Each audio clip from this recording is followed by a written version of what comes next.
Nós temos falado aqui no Manhã Bandeirantes da falta de vacina de Covid para crianças e adolescentes. Isso tem atingido aí, inclusive números do Ministério da Saúde mostram um crescimento da doença. Infelizmente, um crescimento ainda, obviamente, distante daquele quadro que a gente viveu durante a pandemia, mas ninguém pode bobear com Covid. E a distribuição da vacina é responsabilidade do governo federal. As prefeituras recebem e aplicam. A gente está em contato com o Luiz Arthur Caldeira, que é coordenador de Vigilância em Saúde da Secretaria Municipal de Saúde. Bom dia para o senhor. O Ministério não tem enviado vacinas aqui para São Paulo? Bom dia, Sabino. Bom dia a todos que nos acompanham pela Rádio Bandeirantes. Sabino, o Ministério ele tem enviado a vacina tanto contra a Covid, tanto para adulto quanto para crianças. No entanto, não está sendo as doses suficientes para a demanda, né? O número de doses que a cidade de São Paulo precisaria para poder imunizar em tempo, né, na hora correta as crianças, está chegando a cerca de 50%. Ou seja, acaba acabando essas doses disponíveis às crianças na metade do tempo. Para se ter uma ideia, a última remessa que a cidade recebeu foram 7.000 doses, das quais, neste momento, nós temos cerca de pouco menos de 4.000 doses de vacina contra a Covid-19 espalhadas nas unidades de saúde da cidade. Essa quantidade de 4.000 doses, Sabino, infelizmente não é o suficiente para termos em todas as UBSs. Para se ter uma ideia, um levantamento que nós acabamos de fazer aqui para poder passar para todos que estão nos ouvindo aqui na Rádio Bandeirantes, neste momento, mesmo a cidade fazendo, né, a prefeitura fazendo todo o remanejamento da logística de doses, nós temos nesse momento cerca de 190 salas de vacina das 474 UBSs que neste momento não têm vacina contra a Covid para crianças. Para adultos nós temos em toda a rede, mas para crianças nós temos aí cerca de 1/3 das unidades que estão desabastecidas neste momento. Ou seja, hoje, apesar de estar chegando, o processo todo de imunização contra a Covid-19 em São Paulo está comprometido. Com relação às crianças, sim.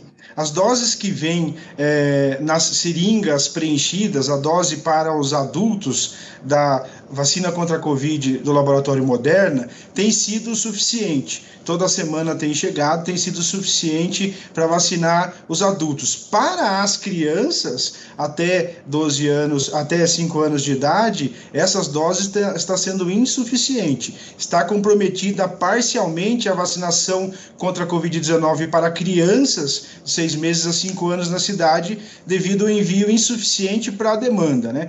Vem um envio, mas não o suficiente para vacinar todas as crianças que procuram. O Ministério da Saúde está divulgando números de aumento da Covid. Vocês estão percebendo isso aqui em São Paulo também? Sabino, quando nós comparamos com o último mês, por exemplo, no mês de julho, com o mês de agosto, nós podemos observar, sim, um aumento sensível no número de casos. No entanto, nós ainda não temos dados o suficiente para se falar, por exemplo, numa onda de Covid. A última onda de Covid, ou seja, um surto de Covid que teve na cidade, para se ter uma ideia, foi no mês de fevereiro, onde atingimos um número de cerca de 24.000 casos confirmados de Covid na cidade. Para se ter uma ideia de proporção, Sabino, agora em agosto nós computamos cerca de 4.000 casos. É um número superior ao número de julho, que foi cerca de 2.000 casos, mas não tem a característica de um surto como o de fevereiro. Mesmo assim, é importante que todos sigamos tomando as medidas preventivas, e uma das principais medidas preventivas, sem dúvida alguma, é a vacinação, né? Com certeza, e aí precisa estar funcionando, né? Precisa ter dose para conseguir ser efetiva de certa forma. O que o Ministério diz, hein? Olha, a prefeitura, né, nós da Secretaria Municipal de Saúde temos enviado, assim, regularmente, quase que semanalmente, ofícios ao Ministério, primeiro informando as nossas necessidades, né, o quanto a cidade precisa de doses semanais, e também informando esses desabastecimentos pontuais, parciais, que vêm, de certa forma, afetando a vacinação do público infantil. O que o Ministério tem informado é que ele está tendo, o Ministério está tendo dificuldade na aquisição da vacina Covid-19 para as crianças, é justamente dessa especificidade. Inclusive, no último mês, o Ministério editou uma nota técnica que encaminhou para todos os municípios, falando justamente dessa indisponibilidade, neste momento, de doses suficientes para crianças, por conta de uma questão logística de compra. O Ministério tem se comprometido a enviar as doses para as cidades, mas o que está havendo na realidade é que essas doses que estão chegando não são em número suficiente. A Secretaria realiza um planejamento a longo prazo do que deve acontecer na saúde da cidade de São Paulo, com certeza. E aí, neste momento, está parcialmente comprometida a imunização de crianças. Há uma perspectiva de que esses casos possam voltar a disparar, como em fevereiro, nos próximos meses? Olha, diretamente relacionado à falta parcial de vacina, não. Por quê? Porque quando nós analisamos o quadro epidemiológico dos casos confirmados para a Covid, as crianças que nesse momento são as que estão sendo afetadas de certa forma pela falta de vacina, não são o maior número, né? Não são as crianças, quando você tem essas ondas, esses surtos de Covid aí de 7 meses, 8 meses, quando nós observamos, essa contaminação ela se dá na população adulta, justamente aquela população que mais transita pela cidade. Mas as crianças transmitem, né? Transmitem, sim. Mas quando nós vemos as notificações dos casos confirmados, elas são em menor número. Então, para nós podermos relacionar diretamente a falta de vacina ao aumento de casos, nós teríamos que estar falando nesse momento da falta de vacina para adultos, é o que não está acontecendo. Mas, logicamente, que a longo prazo, com o maior número de crianças suscetíveis à infecção, você corre o risco de essa epidemiologia se inverter, né? Elas não tendo a oportunidade de vacinação, elas podem, nos próximos meses, sim, infelizmente, virar alvo do vírus justamente por não ter sido imunizadas. Essa é uma preocupação, eu diria, a médio e longo prazo, caso não se restabeleça a vacinação por completo das crianças. Queria perguntar para o senhor também sobre a Mpox.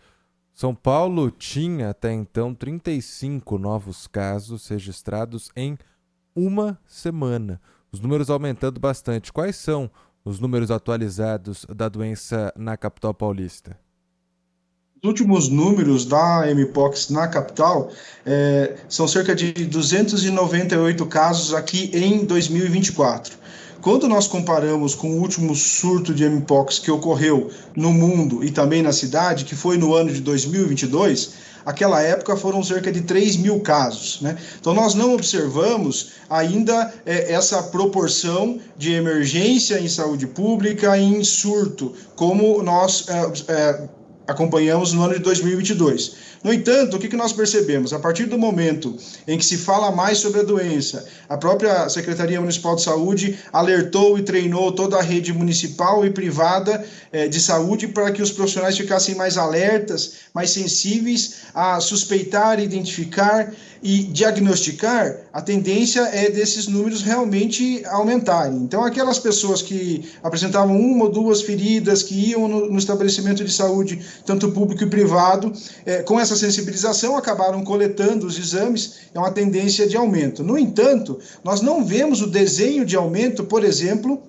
característico desse novo clado que está acontecendo na África e no Congo, né? Lá você teve um disparo de número de casos, proporcionalmente, um número de casos muito maior, e teve uma letalidade, pessoas começaram a morrer, e até crianças. Aqui na cidade, nós não tivemos registro de óbitos e também não tivemos um registro de aumento diferentemente do que teve com a mesma característica lá da África. Lógico que nós estamos muito alertas, monitorando todos os casos, notificando todos os casos suspeitos, coletando o exame de todos os pacientes que apresentem febre de início súbita relacionado a feridas em qualquer parte do corpo, para poder fazer esse diagnóstico e, principalmente, que é a principal medida que é importante nós falarmos, isolar o paciente, né? Porque a infecção pela mpox, ela se dá através do contato com a secreção da ferida. A partir do momento que nós fazemos uma busca ativa, sensibilizamos a rede, identificamos precocemente, nós podemos isolar o indivíduo,